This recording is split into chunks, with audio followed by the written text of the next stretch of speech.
Hi, everybody. Welcome to the Mahjong Meetup, episode number one. I'm Frenetic of Pacific Mahjong League, and I'm joined by my co host here, Daisuke, also from the Pacific Mahjong League. Dasuke, you'll get it one day. Daisuke. I'll get it right one day. I think the only thing harder about learning Mahjong is correct Japanese pronunciation by yours truly. Gotta go play Majingjong at the Janso. Yeah, I gotta play.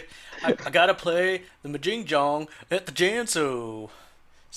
Welcome Starfire. Yes. The reason why we're still naming this as episode one is because I wasn't able to.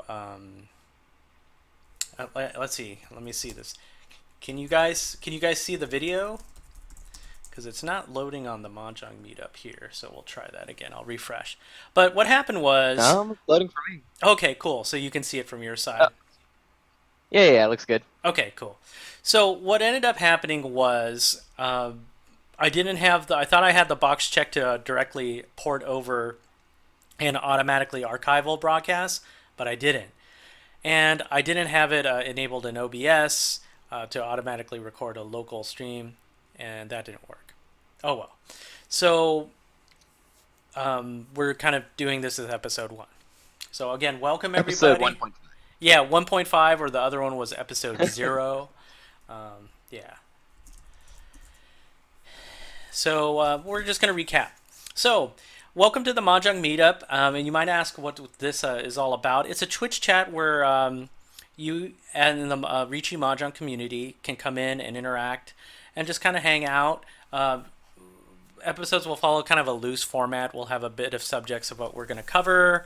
Things that are going on in the Ricci Mahjong world, just general stories, and we'll also have a call-in portion where you can log in the Discord on the Osamuko channel, and you guys can talk too. So I'm going to be putting the link in there shortly when we do our call-in portion of the show. Anyways, well, let's go ahead and hit the ground running. I just wanted to say that.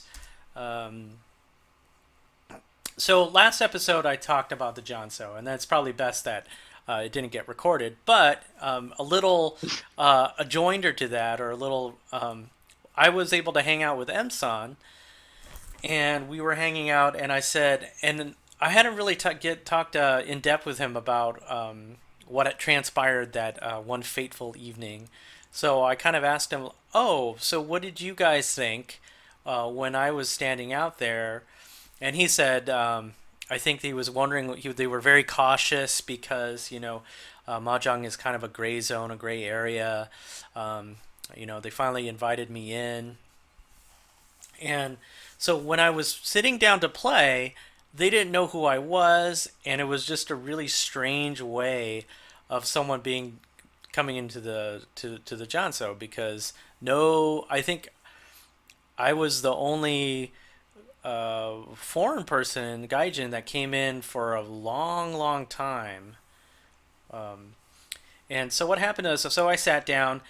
Apparently, I did very well in my first hand. So I actually know the hand that I got. So when I was sitting down, they were playing. Amsan was describing the rules to me, like uh, Akadora, and I was like, oh, I know Akadora. So like Akadora Ari, and he's like Yakitori, which I did. I was like, oh yeah, whatever, which was probably really bad for me.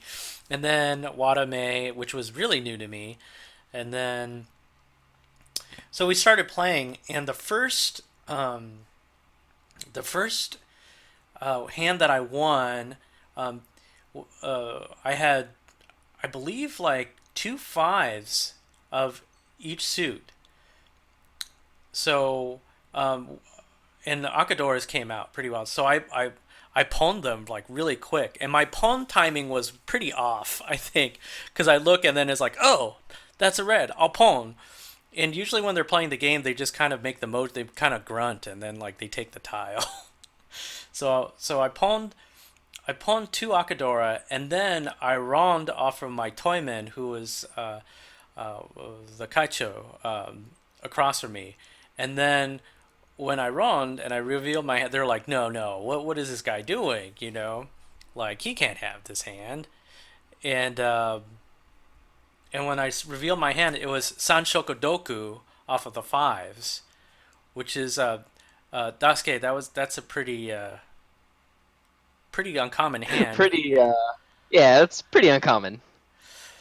and they were really amazed because I had two Akadora, like Sanshokodoku Dora Dora, and um, and they're like, "Oh, this guy must be good," and so I got a bunch of shugi, um, and then we started the next hand, and I was just so excited that I did a Ishanten Richi, and they were like, "Oh," and the owner, the Taisho, was my Shimocha, and Emsan was my Kamicha, and the owner is a very, very famous, I guess, apparently player in the area, and he was going, "Whoa, whoa, wait a minute! This guy got Sanshokodoku. He must be good." So he instead of attacking, what do they call that? Uan Mushi or so? Or Hmm? Or like when they're starting to defend against you. yeah, yeah, or when they're still attacking and defending, like Oh, Mawashiuchi? yeah, oh yeah, Washiuchi. He was like, "Should I do that?" And I actually forced him into Beta Ori, where it was just complete defense because he thought like, "Wow, this guy must be good."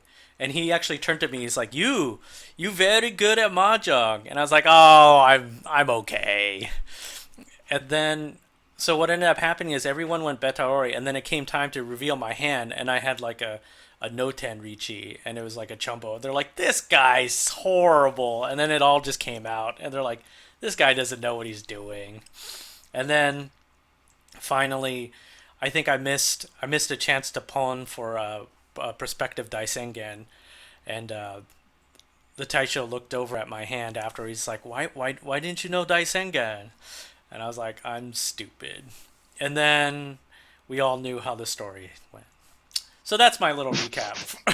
Recap for that. I had one shining moment where they thought I was actually good at mahjong. Um, yeah. So that's a little bit. So I'm going to go ahead and yield the floor to you, Daske, to talk about. You went to PAX, right? And that's short for like the Penny Arcade Expo on the East Coast, yeah, to teach Richi Mahjong, yeah. How did that go?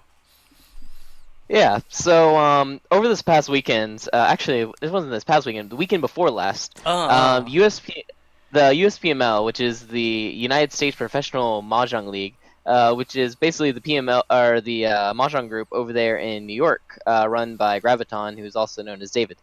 uh, But we went over there and hosted basically a giant mahjong session uh, wow. during PAX East. Uh huh. So the setup was basically, we had this little area where we sold different books, sets, and all that fun stuff. Then we also had three regular, like basic hand shuffle tables, and then one very very nice Amos auto table.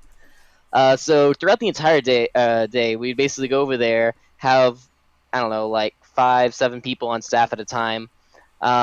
People that already knew how to play mahjong, we'd go let them play on the auto table over there. While Oh. everyone else, we would sign them up for uh, what was basically like mahjong lessons. So Oh, we would take okay. 3 to 4 people on every table that we had, and everyone would sign up for like an hour lesson. An Then we hour would lesson. schedule them That's on that. great. Oh yeah. And so we'd schedule them on that and like teach them mahjong, and starting from 10 a.m. in the morning to 12 a.m. at night, from like what is that, Friday, Saturday, and then also Sunday. Uh huh. We did that, and I think we taught about 350 people plus in total. Oh Um, my gosh, so that's so amazing. yeah, it Wow. was really cool. Uh And we also got we also got like kind of lucky and kind of not lucky, huh. because our booth was right next to the main League of Legends stage where they were doing the League of Legends collegiate matches and whatnot. Oh, okay. So we got a lot of traffic just like right over there. We had the auto table going, which is really shiny, and so people look over like, "Oh, what's that?" Mm-hmm. And they come over like, "Oh yeah, I've seen these tiles before. It's the solitaire game, right?" And we're like, "Yeah, yeah, yeah." Uh huh. So we bring them over, teach them mahjong. It was pretty cool. Wow, that's really me. 350. Were just people just wanting to play? Like, what drew them to it? Just the table and whatnot, or had they played? What were the people like that had played before? So it was an interesting mix. So Mm, my main thing that I was doing over there, I was soliciting people to go over there and sign up to okay. play Mahjong. And so usually we had like three types of people. The first ones are just people that are like, generally interested. They're like, oh yeah, I've seen like Mahjong tiles on like a computer before with like what is it? Like, the matching game. But what Mm. are you guys playing over here? And then, we go over there and explain to them some, and we're like, all right, yeah, you want to sign up? And they're like, oh yeah, sure. We had some other people that saw the USPML group over there in previous years because this is, I believe, the Oh, third year that they've been third doing this year. at PAX. Wow. Yeah, and they've been growing like a single square every single year. But Mm. so we had some people that come up and like, oh yeah, I saw you guys last year and I wasn't able to make it. Or we had some other people that came over there and like, oh, I went and learned this last year. Do you guys have like a second stage that I can go and learn? Oh. And then the final people that we had were people that already knew how to play mahjong, but usually other types. For instance, American mahjong or like Chinese mahjong, Hong Mm. Kong mahjong, etc., etc. And then for those people, we were basically like, yeah, we're a mahjong group over here, and we play Japanese mahjong. Would you like to learn? Oh, okay. So yeah, that was basically the three types. Ah. But the majority of them were just, oh, I don't know what this game is, but it looks cool. Can you teach me how to play? Oh, Sure. wow. So I always thought of like PAX as just kind of like a video game convention, but it's all kinds of games and well, I guess if people are into certain games, they'd be into other games as well, right? Well, yeah, like the tabletop area over there at PAX East is absolutely like gigantic. I don't know what the exact PAX. Let's see, PAX East. What do you call that? Attendance? Mm. I bet it was a lot. 2016. But if I remember correctly, something from like the years before, it's something like 60,000 people or something. Uh, Wow. and so the fact that we can get like, 350 people is not that good. But considering that we only had four tables, one of which we weren't even using for teaching, which I don't include in my accounts. Okay. But three tables for teaching, with only like 3 days and an hour lesson each to get a 350 people in. That's literally we were booked the entire time of just like constantly Wow. storming in for people. Like we would have to go over there. I would have to go over there to our people that are teaching the lessons and Uh-huh. basically just say, all right, hour's going to be up in 5 minutes. Get them off the table, Oh, wow. because we had so many people that are just like going in. We had to start like an entire scheduling thing. But it was really effective, and we got a lot of people in.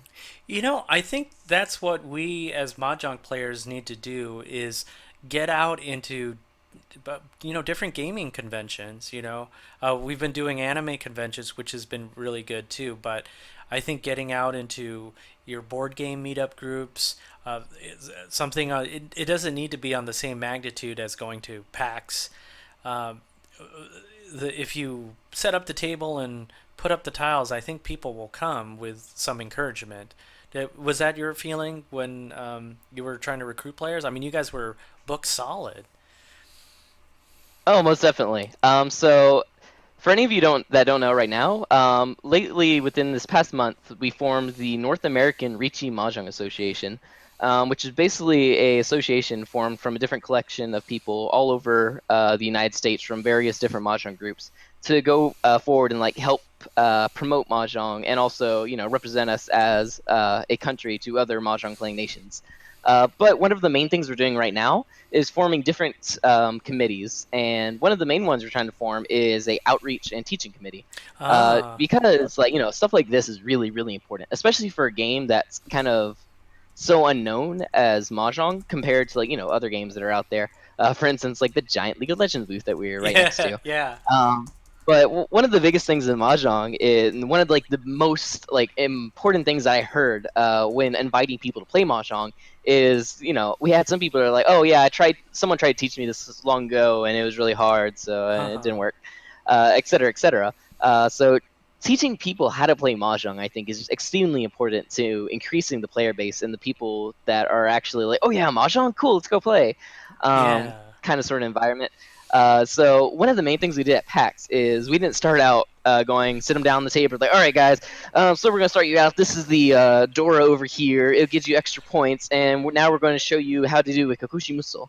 Nothing like that. Uh-huh, uh-huh. So we had two different types of meetups, or I mean, teaching sessions. The Okay. first teaching session was a straight up beginner one. So the way we described it is we're going to teach you the basics of Mahjong. And regardless of any type of style of Mahjong that you would ever encounter in the future, whether it's like Mm. Chinese, Hong Kong, Japanese, or even American Mahjong, you would get the basic foundations of it down so you can go over there, know how to complete a hand, how to call Ah, chi pawn, etc., etc.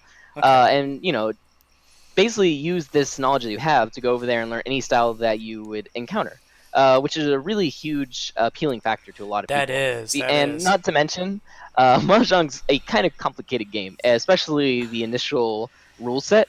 Uh-huh. So within the span of an hour, uh, our main thing is we don't want to just go over there and cram people with tons of information that then they won't even be able to use. That's But true. more so, teach them something that, after this hour, they can say, okay, I got like this basic game down. I could literally get a set of tiles, go home, play with my friends, and be perfectly fine.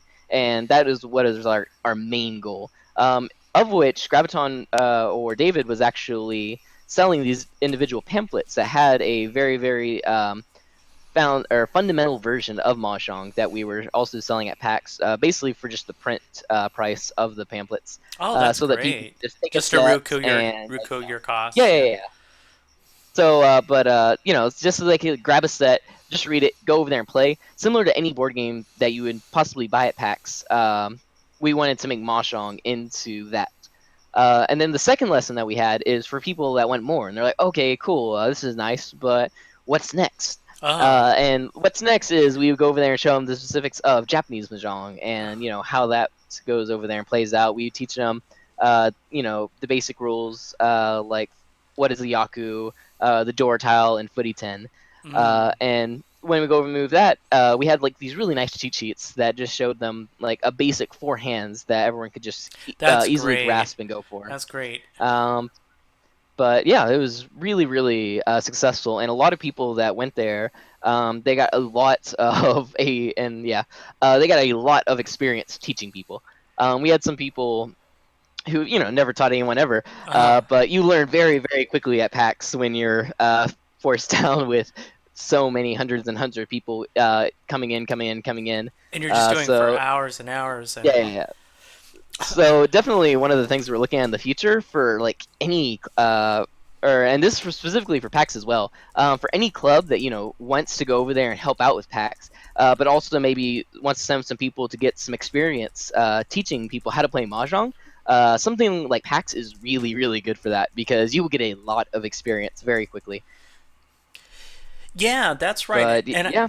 And I think that's why Narma's around, so we can share these experiences of teaching mahjong. Like I feel that we need to preach the gospel of mahjong, and to have this kind of boot camp, not only for people that wanting to learn, but for the teaching people. You can say, okay, this is what worked, which was don't describe the Dora, don't right from the outset, which is like, oh, this is the Hmm. Dora, this is a Ricci stick, these are like the point sticks, and you start with these points, and here's the Uma, and this is like but if you start with the basics and say, and also you sold it, which was really great. It's like, oh, you've seen this Mahjong Solitaire. Well, how about we teach you the basics, which will carry you through all types of Mahjong.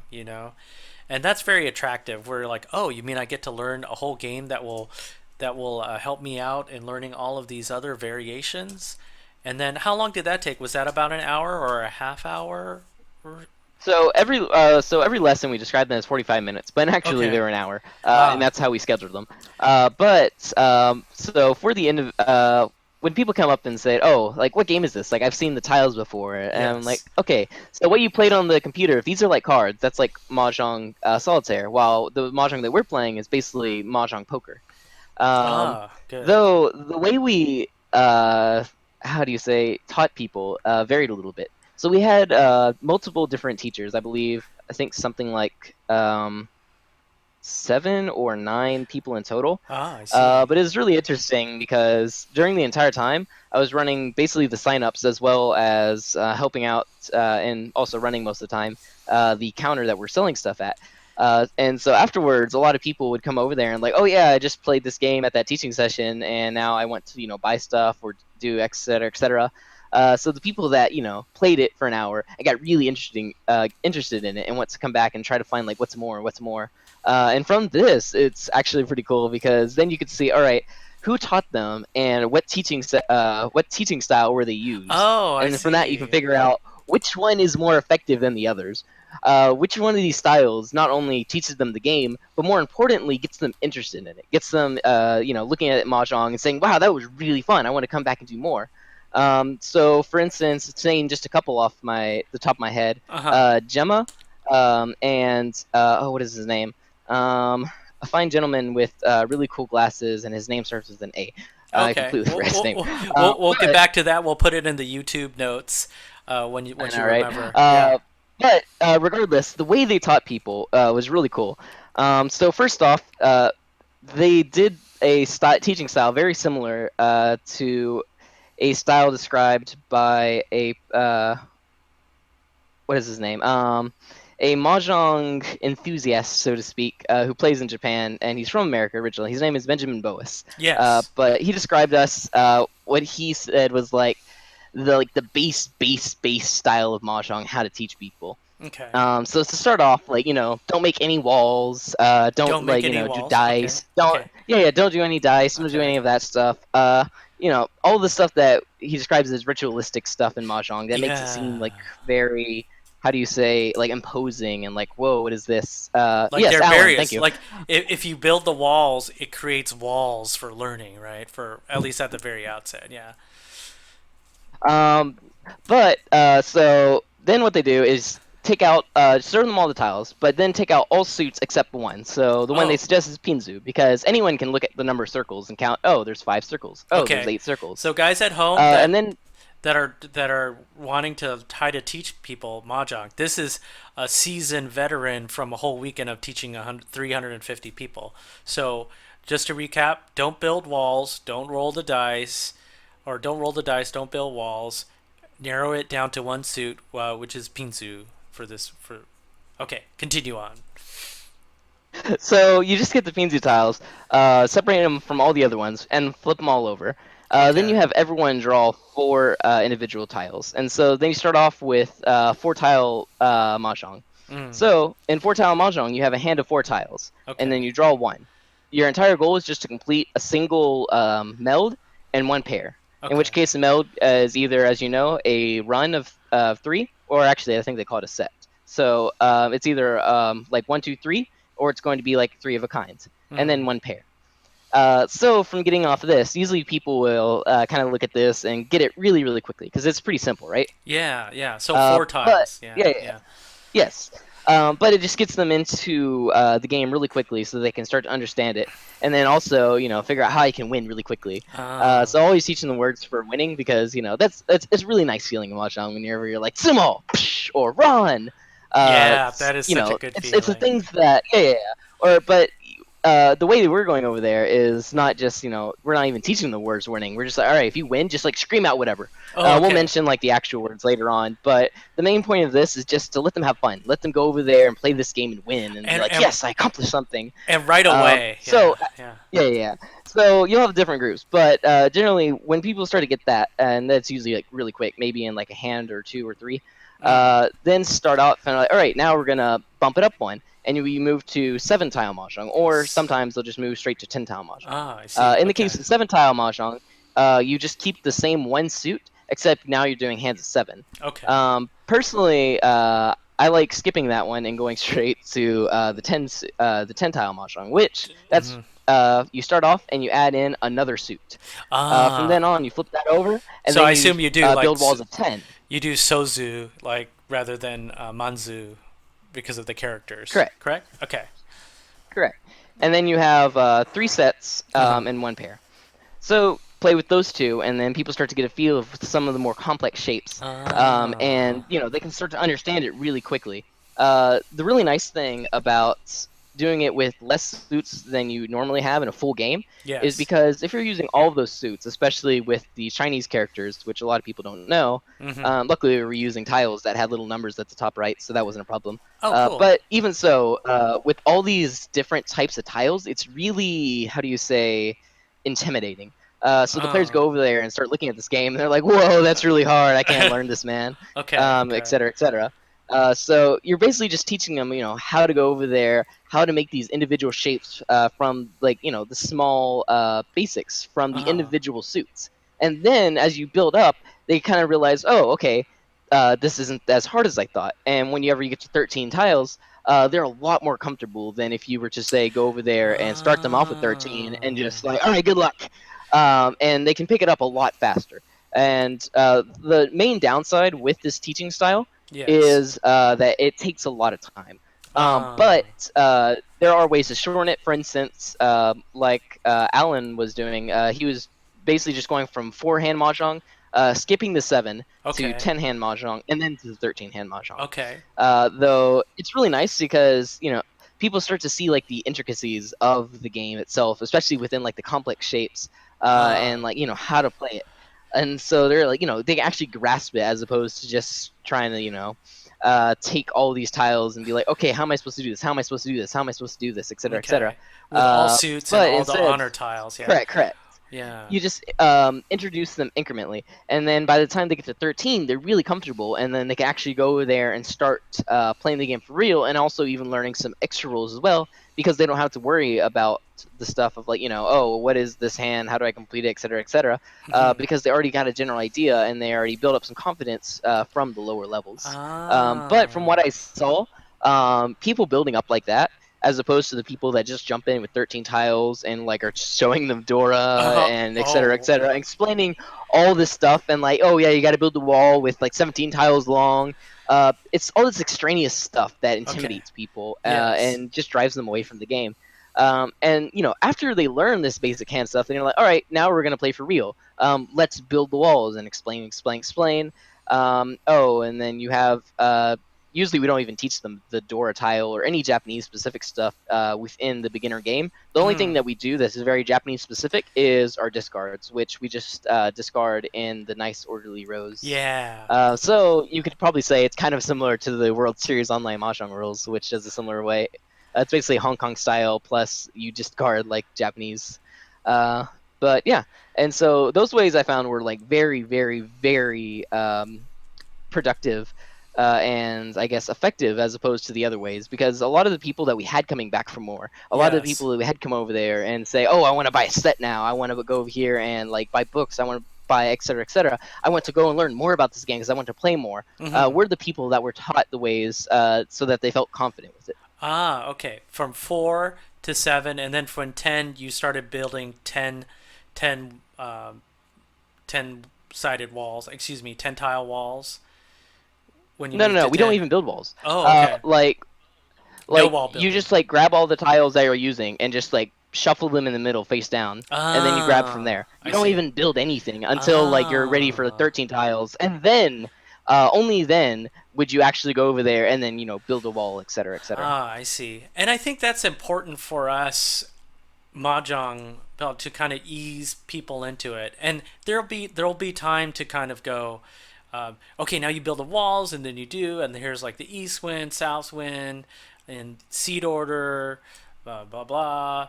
Here's the Dora. The Dora's one. Here are all the honor tiles. Like we want to get people, and they're not able to sit for like 3 hours all at once. Like let's get them eased in, and I think once you reel them in, they'll get bit by the mahjong bug, and then you can go ahead and start telling them all the information about it. But I think since mahjong is so complex, it makes it so enticing for people that are into that type of um, complexity. But for the Yeah. for the Well, layperson, yeah. it's almost Well, we're learning a language. It's a whole different language. But yeah, go ahead. Sorry for interrupting, Daske. well, that's especially true for like Japanese because if you look at Japanese compared to a lot of any other mahjongs aside from American, but that's a thing of its own, Yes. is that it has a lot of rules and there's not many hands that you could just go with and like, okay, I made a complete hand. Yay, did I win? No, you didn't. No. So Wah, it was wah. really funny too, because one of the guys that was teaching for like the first time, Uh-huh. like we were starting off in like the very first hand, and we basically taught him generally like, all right, yeah, yeah, here's how you go over there and make a complete hand. And so a person goes over there and wins at the hand, and they're like, oh, did I win? And he's like, oh yeah, it's a complete hand, but no, you can't win with that hand. Yeah. And that kind of stuff to people that are just learning the game, they have no idea what you're fucking talking about, is really demoralizing. You're like, okay, fuck this game, I'm out. And so like actually having it so that it's basically base Chinese mahjong where, oh, you completed a hand, congratulations, you won. You shouldn't be like demoralizing the people that you're starting off with right away, especially if you're trying to get them interested into a game that Yeah. they never heard of before. Yeah, and But more so, just like oh yes, I won something, I did it. A feeling of like, oh, okay, this game is actually fun, as opposed to, oh, there's so many rules, I can never do anything, and the people that already know the rules are gonna kick my ass. yeah, that's Kind of, sort of. true. And I felt bad because I was at one of the meetups where we were teaching our players that already knew how to play different styles of mahjong, which is Hong Kong style or Taiwanese or American style. They would get a hand and they would call tiles, and then normally that would win in their style of mahjong, but you have to have a pawn of dragons or your the round wind or the seat or your seat wind in order to have a yaku, so you could win with that hand, or richi or whatnot. But then people would, they're just normally using, used to opening their hands, and then, oh, I completed a hand. It's not a big hand, but at least I get to go out. But then there was some, I found telling them, oh no, you can't go out because you don't have any yaku in your hand and your hand is open. So Yeah. And to reply to one of the comments, yes, Starfire said, I kind of feel that people who need that to take that many steps to learn won't become decent in the future, though. It's not so much about people needing steps to learn in that, oh, this game is hard and I can't learn it, but more so getting people interested in the game quickly. Because a lot of people don't have a lot of patience, and especially if you're at something like PAX, or any convention, where people can be doing a lot of stuff, and they chose to take the time out of their whatever to that's go a over good here and visit point. your booth. Um, you're trying to teach them not just how to play mahjong, but you're also trying to get them interested into mahjong, and like this is fun. So one of the first things, like, I started playing mahjong in 2010, and Yes. at that time I had no idea what mahjong was. I was looking through like a giant club list of like every single club on my campus one Okay. day randomly, and I just happened upon Just to like in see a Genshiken. Yeah. yeah, yeah, yeah, and I just happened to see like ooh, a mahjong club. I'm like, what's mahjong? This sounds fun. Uh huh. So I went over there to the mahjong club, and it Okay. was basically people playing Chinese mahjong, and so I started off playing that, and it's really fun. It's really quick to learn because all you had to do is complete hands and then go over there, call a lot of stuff, and win. And that's really, really fun. And so then I started playing more and more and more. And at a certain point, then I'm like, all right, now I want to get better. How Okay. do I get better? Or like, how do I score? Like, how do I win with this? As opposed to just winning a single hand and being like, oh, okay, I'm content. Because Yeah. while it is really, really fun at the beginning, if you play it like several hundred times, it starts to get a little old, and you want a little something more, so you can actually say like, Yeah. oh, I'm good at this game, or oh, I want to get better at this game. And so from there, I learned like the different scorings in like Beijing style, then Hong Kong style, and then I found Japanese style, and I'm like, oh, this is really cool, Yeah. Can you talk because more like about it how has you like found out all. about Japanese style? Like, was there a club on Um, campus too, no, no, or no. So one of the guys that is at the club, who is one of the members that started it, but basically never came. oh, Uh, His name was Jordan, and he's like the only guy there that knew Japanese mahjong. Consequently, he has a site called kafkafura.com, uh-huh. which also has a very nice mahjong guide on it as well. Oh. But he's the one that taught me how to do mahjong, and then he never came back to the club again. And so I was like, okay, from there, I'm like, all Senpai. right. I know, right? Well, it was funny too, because like afterwards, I was living in Japan. Like we went over there in Tokyo, played mahjong. I went up to visit him where he was Oh. working at, so it's pretty fun. But uh, whenever I was at the club, after I learned that, because I'm really big into Japanese culture still at that time. Like, oh, okay, I want to go learn the Japanese version of this. Plus, this game looks really cool because it has all these intricate things that, like, the Chinese version, the Hong Kong version doesn't necessarily have. Okay. So I went and basically did self-study, and then I started teaching people at the club how to play Japanese mahjong, and slowly spread it out until it completely became a Japanese mahjong club. Oh, Uh, you were the culprit. Uh, no, that's great, and I think people need to hear these stories because most of us have been playing just kind of on Tenho, right? Maybe found it out through 4chan or watched anime and then kind of puzzled it through of how to sign in, yeah. And yeah, now, n- it's kind of funny too, because before, like, I've been watching anime since like forever, yeah. but I didn't actually learn mahjong through anime. And so after I learned mahjong and I started playing the Japanese stuff, I would go through and look at all the random anime and what to watch, and I'm like, what? They have anime about mahjong? And so that was a nice surprise for me. Yeah, I mean that's what got me into it because I was watching. I remember hearing about yeah, you gotta watch this Akage, and you and I was like, what is this anime, and I was like, what? They're playing this game, but it's super. They're all very super serious about it, and there's a lot of tension. And I'm watching it, and I was just like, what's going on? Like, there's all this weird arcane you know, terminology, and I kind of watched it. And I was like, wow, Yeah. that was really entertaining. I was like, that was really good. I didn't know what was going on More, that more much of with that. the mahjong part, but it was very good. And then I watched some of the other Fukumoto-san's kaiji, especially, and that was really good too. Um, Yeah. and I think, and I actually tried to play because I played MAME, which is like the emulator for arcade. I played Mahjong arcade games, and uh, they're kind of their own different beast, and it was kind of interesting. So I was like, oh, that's kind of neat. And then I think it was when I met. And I tried to play on Tenho, and I was like, "Oh, I guess this is okay." But I just didn't have people to talk to about it. You know what I mean? It was like just kind of out in the blue. It's Yeah. like I'm Like, just playing online, you know, and what we need is these kind of spaces, such as PAX, right? Or you found out through a college club and you had a senpai to teach you, right? Does he still play Rishi Mahjong? yes, he does. Unfortunately, the place that he lives at in Japan is out in the middle of nowhere, and so there's Uh, not any Jansos or anywhere out there. oh. But yes, he does occasionally still play Mahjong over there. Um, So what was and it like when you were? Oh no, go. Please continue hmm? your thought. Sorry. No, no, no. I was dead anyway. So what Oh, was your question? so you learn Japanese mahjong and you visit your senpai in Japan. Did you go to any Jansos and play, or did you go to a random one and had a Kirinji experience like I did when I went to my first Janso?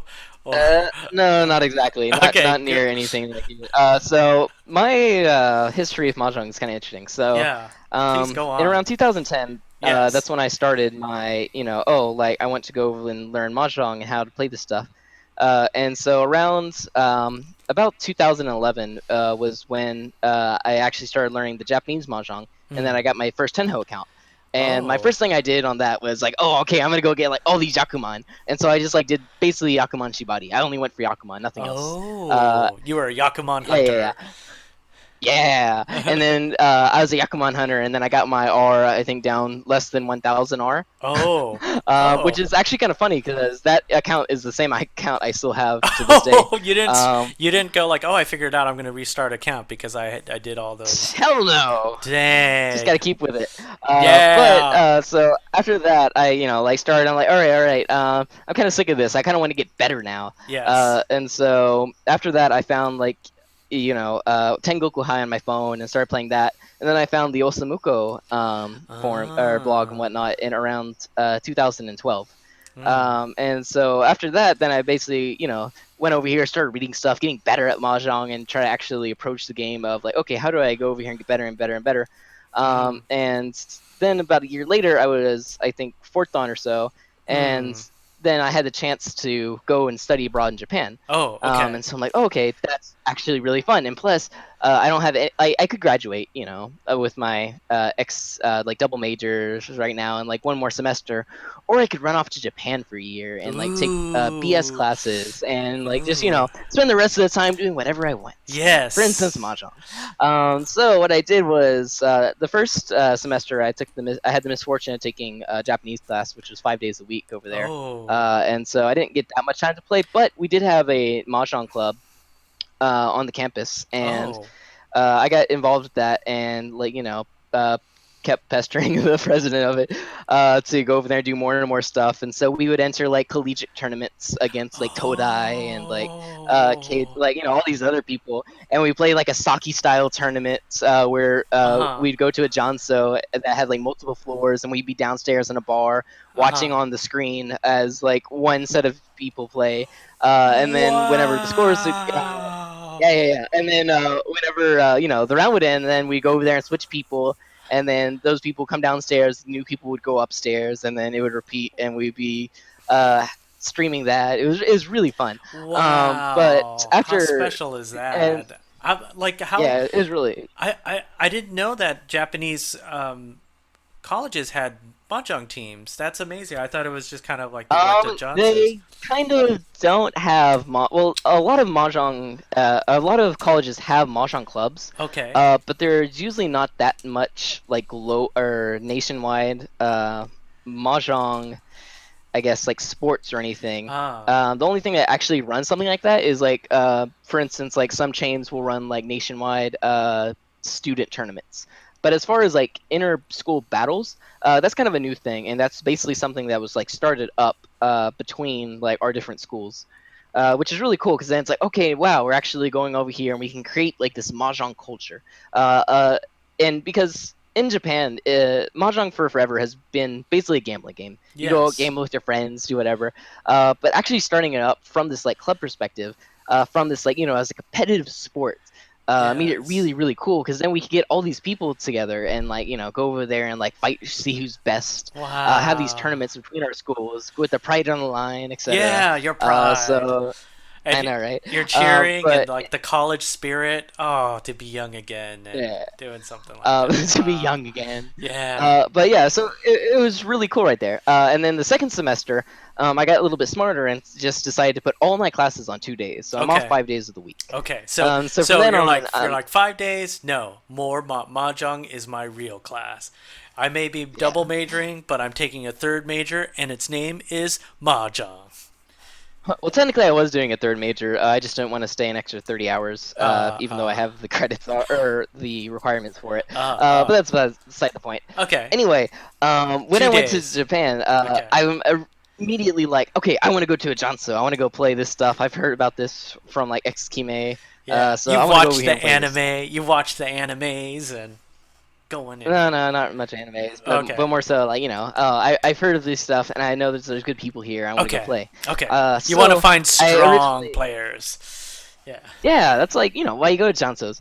Yeah. So originally I got a map, searched. All right, where's the nearest Janso? I'm like, okay, Okay. cool. There's one walking distance away. If I walk like 20 minutes away from my house, I can get to one. Okay. So I like walk over there one day and then open the door and then there's like about 16 people in there, Mm. all like these really really old people, all playing mahjong. And I walk in, Huh. and then everyone goes quiet, and I hear one Oh. guy go, I hear one guy say, "Oh, gaijin," and I'm like, can I, in Japanese, of course. I said, can I play mahjong here? And they're like, no, no, no, you can't play mahjong here. I'm like, why is that? And they're Uh-huh. like, oh, you need 4 people here. It's set only. And I'm like, I don't know what that is, but okay. So I left, Oh. and then Okay. I did a little bit more research, and then I'm like, oh, okay. So you have 2 types of Jansos. You have Okay. set and free. Yes. Set basically means you come in with 4 people and you rent a table. Mm. Free means that you're basically going in there alone and you're matched up against other people and you play. So I'm like, oh, okay, I need a Oh. free Janso this time. 'Cause Okay. You that need a place that free I went to was Johnso. like a set. Yeah, yeah. So the place I went to was like a set only Janso. So next I searched, found a little place about one train station upward, away from Tokyo, and I'm like, okay, yeah, cool, I'll go to this place. Uh huh. So I went online, read the rules and such, and then I actually went to the place. and walked in. There's like, two auto tables, and then a couple of old Mm. guys in there just smoking around. And so I Yeah. walk in. I'm like, oh hey, what's up? And I ask him something about the rules because I was confused on one of the things that they had on there. And he Yes. answered my question, and then he says, "Demo muri da yo, muri." He's like, it's impossible, it's impossible. I'm like, oh, what is, what is?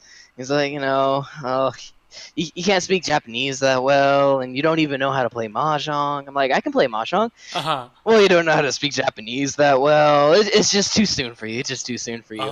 Which is, Oh. the nice Japanese way of telling you to go fuck yourself. Um, Oh. and Dang. yeah, yeah. And so it's like passively aggressive, like fuck off. It's like, oh, okay, okay, that's cool. All right, bye. And so then I went back home, and I'm like, all right, I need to go find a bigger janso, Okay. because Okay. the small ones right there is just like, it's not They're gonna all work. locals or something like So that. Yeah. yeah, Okay. yeah, yeah. So I Okay. went over there and found a place called Matao, which is like a really, really big Marchao, which is really a Marchow. really Okay. big chain over there. Okay. And so I went over there in Shinjuku, and actually, no, where was this one? Yes, this one was in Shinjuku. Mm. So I went over there to Shinjuku and went in one day, and it was like packed. Like out of all the tables they had, I literally don't think they had one open aside from one that they had for special reasons open to How, use it for stuff. oh, like special For instance, reserve. like So how many tables yeah, were in there? yeah. That place was kind of small in comparison to other stores. Uh huh. But it had about like 13 tables or so. Wow. All of them full. Um, Wow. yeah. And so it was a really busy day. And I walked Okay. in, and then I was like, "Whoa! There's so many auto tables." Uh huh. And like before, I'd never played on an auto table before I went to Japan, and so I'm just like so ecstatic. And these are like really shiny tables compared to the two Johnsons that I visited before. Okay. And so it's like, oh, okay, this is really cool. This is really cool. And then the guy comes over there. He's like, oh, have you been here before? I'm like, no, no, I haven't. I haven't. And I was like, oh, okay. And then he's like, all right, we're gonna make you. Let's make an account. I'm like, okay. So I go over there and sign up. And then he's Uh like, huh. just to make sure you can, like, how to understand the rules and you can play mahjong. I'm just gonna have like a little mini game with you real quick, just to Ooh. explain stuff. Like, oh, okay, okay, okay. So we go to one of the little tables, and then he presses the button on the other table, and it pops up the hands, and I'm just like, whoa, this looks so cool, because I ain't never seen anything like this before. And then I think the guy at that point's like, oh, what is this? Yeah. And he's Yeah. like, so He's have like. you ever been to a yeah, yeah, kind of weary. So it's like, have you ever played at a janso before? Oh, no, no, I haven't. Oh, I see, I see. So he goes over there, explains the rules some, and I'm like, okay, okay, okay. And he's like, all right, follow me, follow me. Okay. Okay, okay. Follow, follow, follow. Leads to the door. I think it's too early for you. Oh. Yeah, yeah. Yeah, maybe come back later when you have some experience, maybe. AKA the nice Japanese way of saying to please kindly fuck off. And so it's Again. like, oh, okay, Again. yeah, fuck you too. Uh huh. Um, and so, oh yeah, in regards to Gio's question, all the places that I went to, aside from the first one, because they didn't have a site, I went over there online and read all their rules beforehand and whatnot. So I already knew all their rules and how to play mahjong. I'm very, how do you say, decent at reading mahjong. Okay. But when I first went to Japan, speaking mahjong not my strong suit. But Mm. reading mahjong, no problem. Uh, and how do you prove to Oh, them that you can okay. play? So what happened? So So when do you are we gonna go to the next success or did you fail again? Like Nick oh no took no the no. So after okay, that, okay, all right. so Hold your horses, I know one two XGO. Here three it four. comes. All right. So after that, it was like, oh damn. All right, now what do I do? Fuck John says I'm out. And so I was just playing at my club one day, and I was talking to one of my what's it called? He's basically my senpai over there. His name was Minora, or is it Mm. Minoru? No, no, Minora. And so we were talking one day, and he's like, "Yeah, man, you should come over there to my Janso that I play, that I work at. Yeah, you Oh. can definitely play there." I'm like, "I don't know." He's like, "Yeah, come on, man. They have like no rate stuff. It'll be fine. It'll be fine." I'm like, all right, all right. And so then I head over there to West Ikebukuro Zoo, which is Zoo's like main what's it called? It's like their main store, Oh, and they're then it's Honten. They're also Honten? yeah, yeah, yeah, yeah, they're Oh. home then, and it's also they have like on the second floor, it's rate games, so they play like Tenpin and Tengo, And then on the first floor, it's a no rate game, and it's non-smoking too, which is really nice. Oh. So I went over there to the first floor, and I walked in. They're like, "Oh, look, it's a gaijin," and they're like, "Oh, okay," but they're really nice. Okay. So they're like, "Oh, okay. Have you played here before?" No, no, no. All right, we'll sign you up an account. And they're like, "Oh, how did you hear about us?" It's like, "Oh, I heard from my friend Minora. He works. He said, oh yeah, I work here, and you should come play." And everyone's like, "Whoa, Minora? Oh, he's good." And Oh. it's like, "Oh, okay." And so So after that, so they're like, "Whoa, this guy's friend is Minora. Damn." damn. So you So got the introduction, huh? oh Wow. yeah, and so after that, then I went over there and like got seated at a table, and then it was funny because they went up to the regular people and they're like, "Oh yeah, yeah, he's friends with Minora," and then all the people that are there that regularly play there are like, "What, Minora? Oh, he's really good," and he's really good. Like his Uh-huh. R Uh-huh. at the what is it called? At Zoo, which he plays for 10 peen and 10 go and 500 yen shugi. Oh. But his R is well over 2,000. I think it was like over 21,000 Oh my or gosh. 2,100. I'm sorry. Oh. But it's like really, really, really high up there.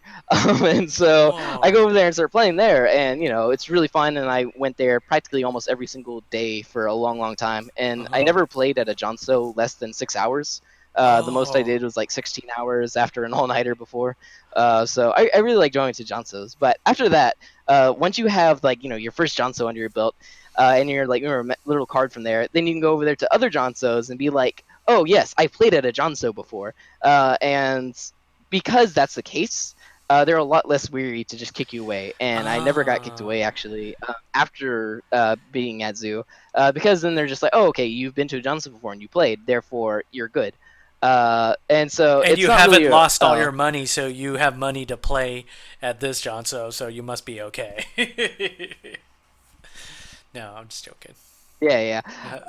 Not really. And so But yeah, and so one of my main things, because like I had a lot of people that came over there and visited me Uh-huh. in Japan, and then I had people from the Osamuko community that lived in Tokyo, or I had like well, it's Matthias who's from Germany. He came over visit me to go to Comic Con as well. Oh. But every time that people would come over, I would always take them to that Mahjong Honten Zoo, Uh-huh. because like these guys are nice, like not like the other households that are out there in some Yeah, places. yeah. So go over there, bring them over there, and they're never having any problem as long as you can explain. Yeah, of course they know how to play mahjong. They might not be able to speak Japanese perfectly, but they know how to play mahjong. Okay. And that's one of like the main things over there. And as soon as you got like signed up in your card and such, then wherever you want to go, it's pretty good. Wow. And so for anyone that's going to Japan, just by themselves and want to go play, some places that are really really beginner friendly in that they won't kick you out as soon as you get there are Shibuton, which is a no rate parlor in Tokyo, and then there's also the one that I went to, which is Zoo's main store in West Ikebukuro. Both Oh. of them are like really really nice, and I noticed Matthias, who's Daddy Cool on the Osamuka chat, he's Yes. actually in Japan like right now, and went earlier today back to that same Jonso to play at. And so yeah, Jonsos are really really fun. Yeah. There's something, I mean, even though I had such a, what would people say? Oh, here's an append to my the Japanese view of the John. So they're in America. They needed a fourth player. This guy was, I was there. So when I went, I started drowning in yakitori. I didn't complete a hand, and I just got, yeah, it just went all downhill there. So, needless to say, when the game ended, I had to give them all my money because I wasn't prepared for whatever. So I gave them all my money in my wallet. The loss of the money wasn't so bad compared to the embarrassment of like just being an utter fool and being just playing horribly. And so what happened was so I leave. So I finally get the business card, and I was like, yeah, thanks. And I saw it was like a membership fee to pay. So I leave, and then they text and then they just talk amongst each other. So what Emsan said was they thought I would never come back, that I would never come back to pay my debt. I said, "Oh, I'm sorry, I don't have." He said, "Oh, well, we got you covered. Everyone else will pay for your what you didn't weren't able to pay. They thought I would just leave and never come back because that's what a smart person would do. But no, I was dumb, and then I I came back about a couple of days later because I was busy. I think the next day, to pay the rest off, and he was just Yeah. really surprised. He was just like, "What? You're back Oh, here?" Yeah, he's like, you're "Oh." paying off your debt? Yeah, you're like, Wow. what? And then I think he We sharked texted, you and you yeah, actually came back for more? I Man. know. He texted Emson. He's like, he came back. He came back. And so You came back? I've been back. Christmas Haven't. miracle. Yeah. So that's a story. So are there other Johnsons besides Shibuton and Ikebukuro Zoo that you would Oh my recommend? god, there's like for beginners, Yeah. I would usually recommend those specifically because they're not betting ones. Ah. They're no rate, which means you basically pay for each game or pay for like an hour, Uh huh. and then you get to play as much as you want within that time.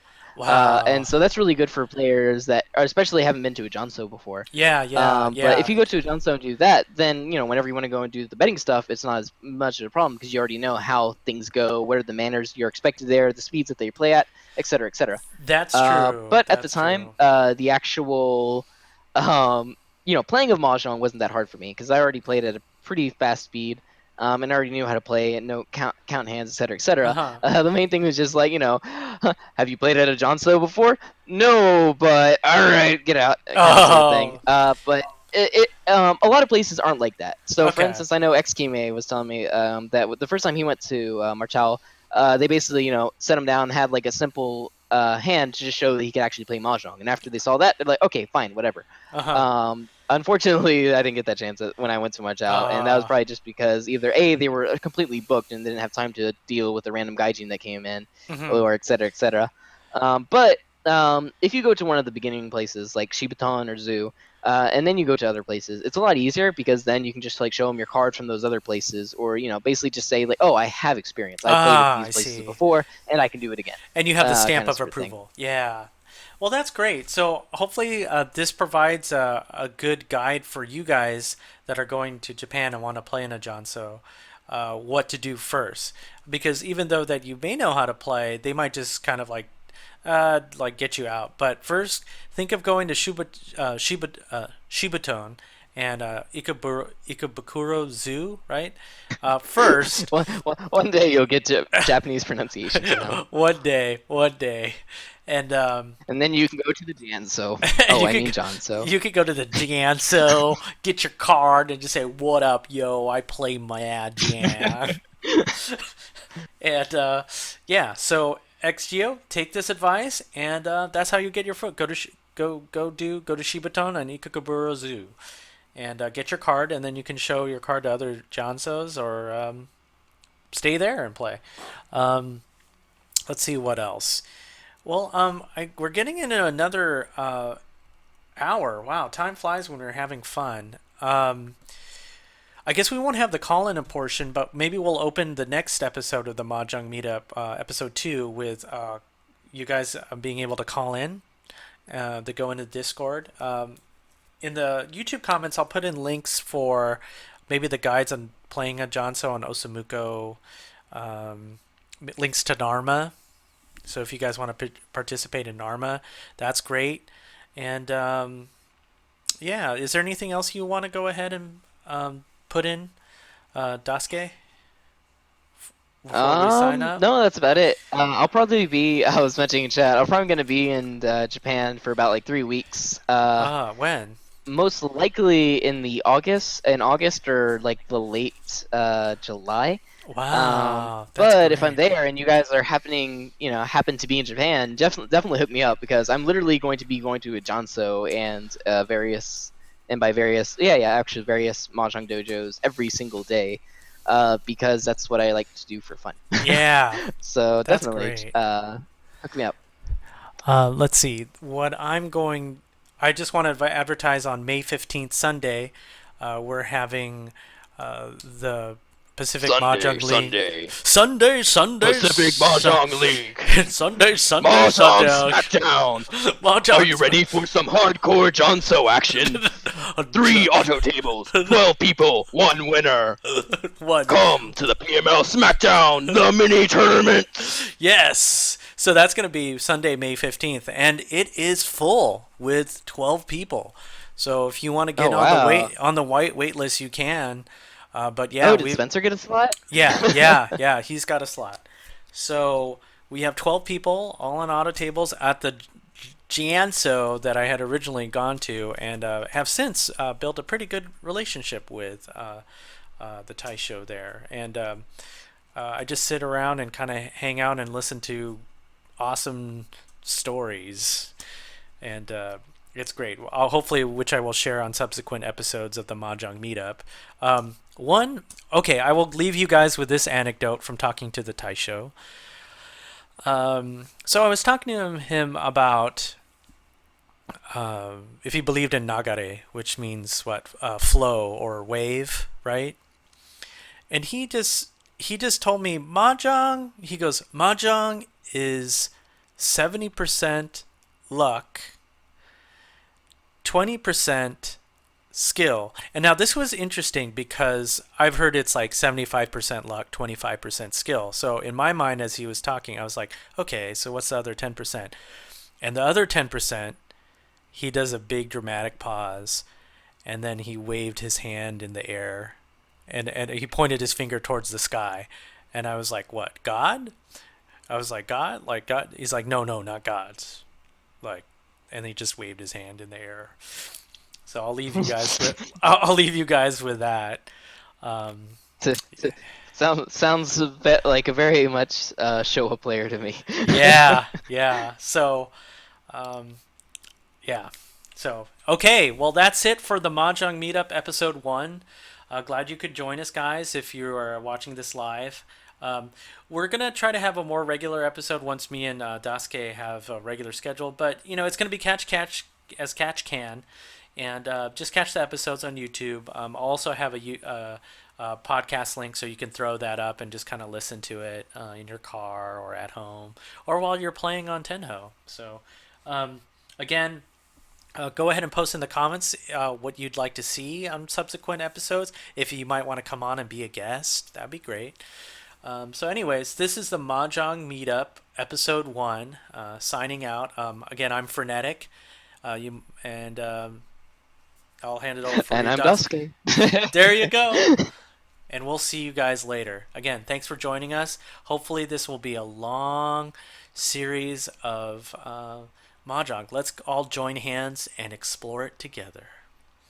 Ew. No thanks. Let's all go to Johnson's instead.